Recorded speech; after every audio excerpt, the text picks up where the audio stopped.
Here's Dave Antoine with a Just the Facts update on Pembroke town government on the local scene.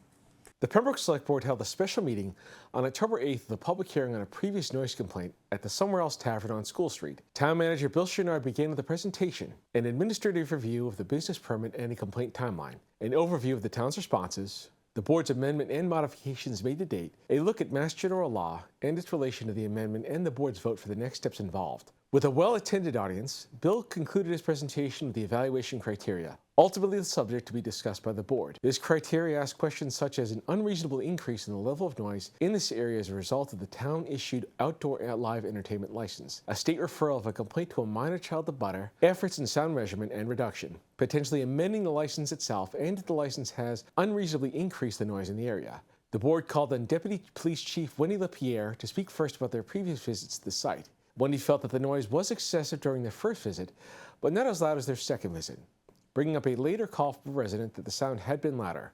With the permit having been issued in June, Chair Tracy Marino didn't feel the need to rehash all the related dates, but aware of the scope of work that the board had in front of them, to take a hard look at the evaluation criteria. Member Sean Keegan brought up the sound measurement with a reader he provided to a neighboring resident that noted a 30 to 90 increase.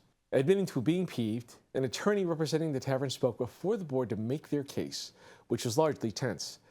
Discussion consisted of the bylaw of 400 feet in questioning the sound reader's validity. Given the subject between the time and scope of the license and the ongoing work conducted by the tavern to monitor the sound, as the attorney felt their client was trying to be neighborly with their location in the business district, becoming a question of the resident's complaint with a residential space being identified as mixed use. Conversation continued on topics spinning off from this issue, with the attorney mentioning the ongoing business landscape for his clients and the charity that they perform for Pembroke, believing that the best situation was for their client to use their existing weekends while the license is active. On the rebuttal side, Town Manager Chenard cited that there wasn't an outdoor entertainment license issue before the homeowner's purchase of their property, followed up by Selectman Keegan and John Brown reminding that this was about a music license and not a business permit. Mr. Keegan voiced his observations at the sound being raised and his attempt to get the issue solved. The businessman spoke in his defense of his tavern, citing a previous convo he had with Mr. Keegan with a 62 decibel reading, one that Mr. Keegan refuted. Back and forth conversation carried on amongst the room, with Tracy Marino taking the meeting back to the board, saying that they're trying to find a balance between the business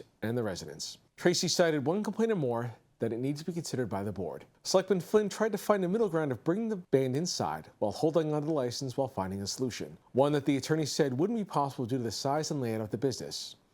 The homeowner who had raised the issue with the sound stepped up, trying to maintain civility and not create a bigger issue without bringing attention to himself any more than necessary, with respect to the issue nor harm the business, saying, "I just don't want to hear the music in my home."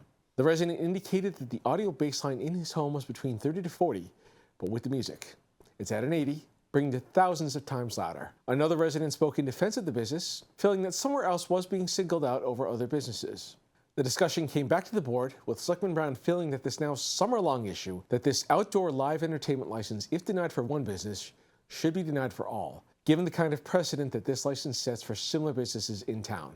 The board went into the expiration of the license, its potential renewal, a possible acoustical amendment that could be made, and even options suggested by residents. The business owner felt that even with the potential compromise, the money going into working under such a condition would not be viable. The owner wanted to get through the season, suggesting with the possibility of re-entertaining everything in the spring, if it's possible. Despite much conversation between the audience, business owner, and board, the board vote ultimately came down to revoking the license, with the board voting in favor with 4-0.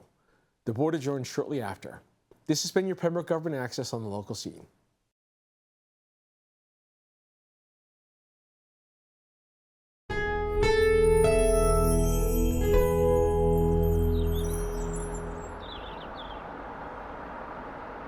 We are so glad you stopped by. If you would like to support community in action through media, please consider donating to the local scene. The QR code here will take you where you need to go. Thanks, friend.